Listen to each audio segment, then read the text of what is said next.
All right, I have a wild food addiction. I'm not even gonna lie. Like, I'm doing this Substack, like 90-day transformation. It's not about like a body comp transformation or like how much weight can I lose, how much abs can I get. At first I was joking about, getting abs for spring break in 90 days to go to a Encore Beach pool party in 90 days. And it was kind of like a joke, but then I took it kind of serious and it turned into me trying to break a food addiction. Like I have a major food addiction, and I'm just gonna be honest and say the stuff that I do. Um, I eat a ton of food all day, and I justify it because it's all vegetables and healthy. And that's just my way of dealing with it, I guess.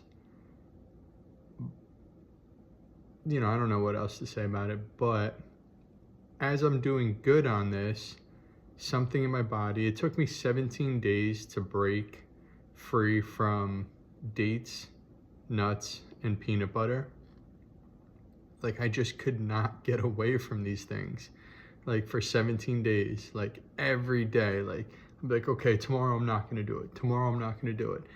Every day, the next day, I did it. Like, I would just make an excuse to go to the grocery store, get the dates, eat one or two, and be like, oh, I'm gonna justify it, eat one or two, and end up eating the whole thing. And literally, like right behind us, I would pace back and forth. I would go upstairs, go to bed, and be like, cool, I only ate three.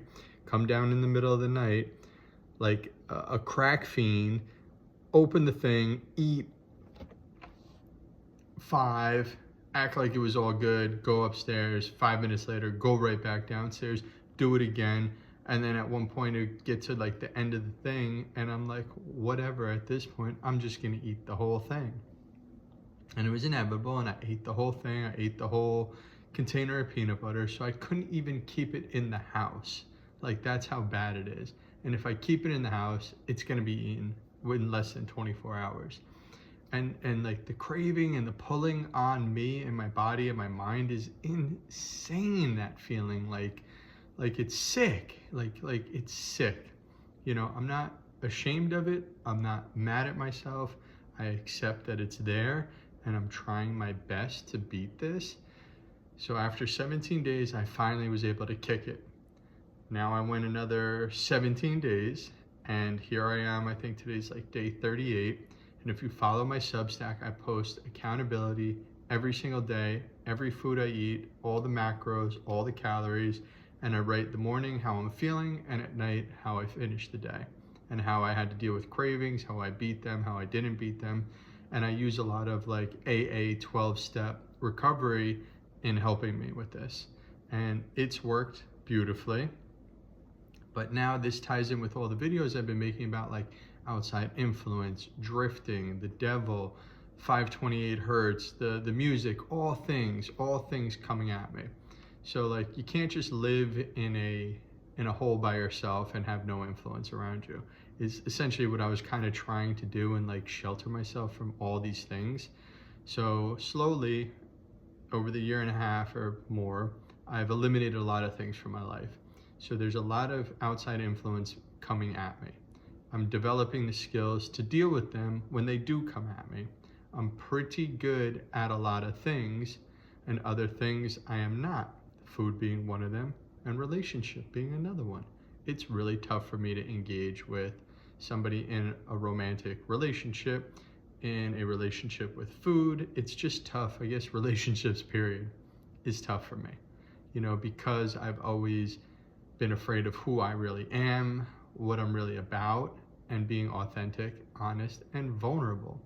And it's really difficult. So I don't know where it plays in with the food stuff, all that, but I'm sure it does. And I'm not a psychologist and I'm not going to try and tie it all in right now.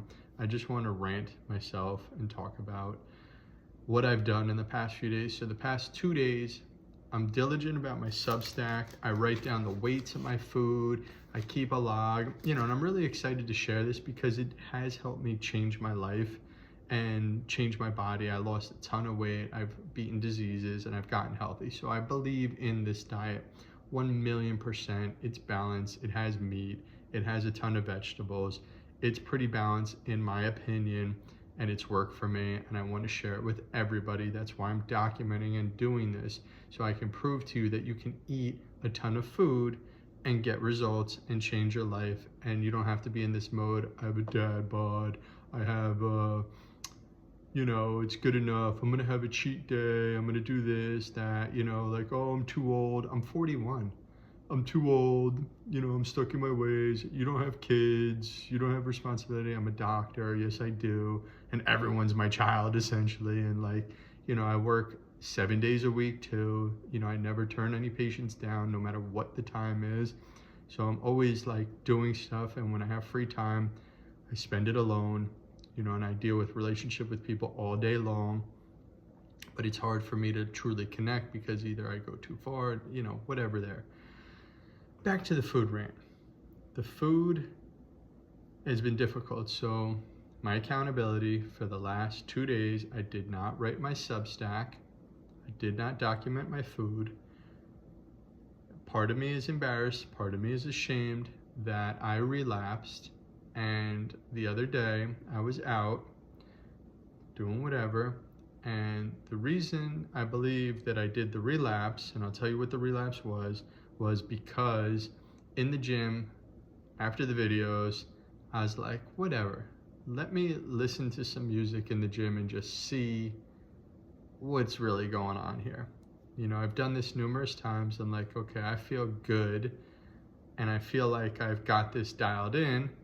I'll listen to a little music. So I started listening to it, and I instantly felt the shift in my body. I'm like, ooh, this does not feel good. It's taking me down a road, and I'm gonna have to say no to a lot of, this is just not worth it. Like, it's not worth it to go there. The music is pleasurable, but it's just not worth it for me to go there.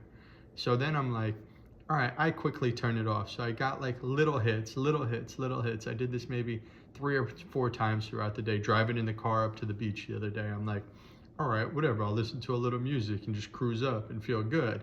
And then I'm like listening, I'm like, this isn't making me feel good. This is making me feel a certain type of way, and I know this feeling, and I know where this leads.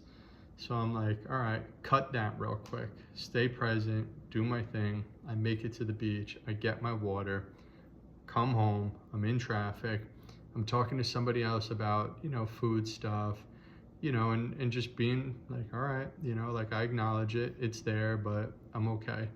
Then next time, the next day, this is, I guess, Friday, I kind of lost it. I go to the city for the day in San Francisco, and I'm hanging out, walking around. I have spots I go to. I go eat Stone Mill matcha. It's all gluten-free, vegetables. I have the matcha. I like the staff there. Everyone's really cool. I get to write, relax, review x-rays. From there, I usually go to the park, maybe Dolores or the one in Washington Square in North Beach.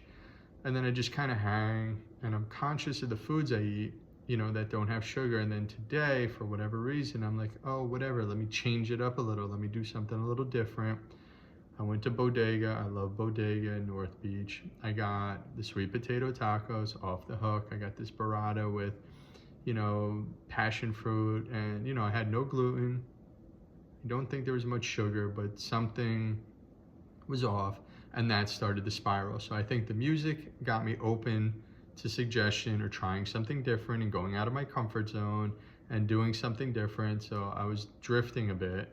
And then from there, I drifted into this place, Bodega, ate some stuff, and then I'm like, I want dessert, gluten-free, I just have a little taste. And then I started drifting there. I walked down to Chinatown. There happened to be a night market, and I was like, ooh, I like mango sticky rice, and I've been looking at recipes for it and stuff. I want to make it in the house. And lo and behold, coconut mango sticky rice shows up. So it was a small portion, $5. I'm like, no big deal, eat it. That gets me going again. I'm sure there's an ingredient in there that probably riled me up, and it wasn't as clean as I thought, because I didn't make it. So be it. So now I'm drifting, now I'm in hypnotic rhythm, and I'm just going through it, and I'm like, whatever, here I am. Then I go to a tea shop, sit down, have some tea. Oh, you serve dark chocolate there? My other weakness. And I'm like, how pure is this dark chocolate? So that's how I justified it. It's not milk chocolate. You only live once. I'm out. I might as well do it. It's only a small piece. I'm here now. I'll drink some rhubarb tea with it, you know, kind of flush me out, help my digestion, make an excuse for it. Okay, I have 3 little tiny pieces of this chocolate. I had like the ginger mint one was bomb. This peanut butter Buddha, bomb. All really good, small tiny pieces. Great. Now I'm walking around and I'm like, you know, there's this place, Rainbow Grocery. They have these little banana coins that are amazing, and they have raw peanut butter that you push, you know, push the button and the peanut butter comes out, so I could serve it's like soft serve peanut butter. So I'm like fighting myself, literally going in circles, and I end up going to Rainbow Grocery before I go home, instead of going to another dinner, which I made a good choice there, but I got the jar of peanut butter, probably 250 grams, and then I got the dried bananas, not the chips, but these like wet, hydrated, I don't even know how to describe them, but they were still like soft, and I would dip it in the peanut butter and eat it until I finished the whole thing in the parking lot nonetheless. I didn't even make it home. I did it in the parking lot and destroyed this thing like an animal, you know, and I almost went back in to get more before I left. That's how sick this is. So I'm feeling a little bit ashamed about it, but not gonna beat myself or feel guilt and all that other thing. And then today I went to Berkeley Bowl close to my house and got the raw peanut butter and the same kind of bananas and did it again. And now I'm like, okay, I gotta stop. I don't know how. I'm feeling like all antsy, and I really need to slow it down and not go down that road and hit that cycle again. So now I'm gonna get back on track, skip tonight, rest easy, go back tomorrow, write my Substack, hold myself accountable, admit I messed up, no big deal, it happens, it ain't easy, and that's just my struggle, and I want to share that with everyone so that you have power and ways to go about it, and it's okay if you mess this up. We are not perfect, and the harder I try and be perfect, the worse it is. So I just said, so be it. Let me stop resisting. The desire's there. Let me just go eat it, get it over with. Be mindful of doing it and saying, okay, enjoy it while you're doing it, but be mindful and finish that desire. Like, let it go. Like, you've sampled it, you've eaten it, you've indulged in it, let it go now. That's the whole point. I have to let it go now. You know, I can't keep desiring and attaching to it. Be mindful, I did it, enjoy it, and just let it go. So that's that. It's real, the food addiction, and it's a struggle for me. So if anybody relates to that, please let me know. And then it all started with the music. Honestly, this starts with the music. This for me got me going, and I wavered. I started drifting, hypnotic rhythm, and this is the spiral that it leads for me. I didn't end up doing drugs or having sex or doing something like that. Cool, I've passed that. But the food, man, I can't give up this food. You know, probably from childhood, I don't know. It is tough. It is tough. So I feel people's pain and I deal with it daily as a chiropractor. It's not easy, and somehow I need to spread the word and empower people so they can make that change. God bless you guys. Thank you for listening, and see you soon.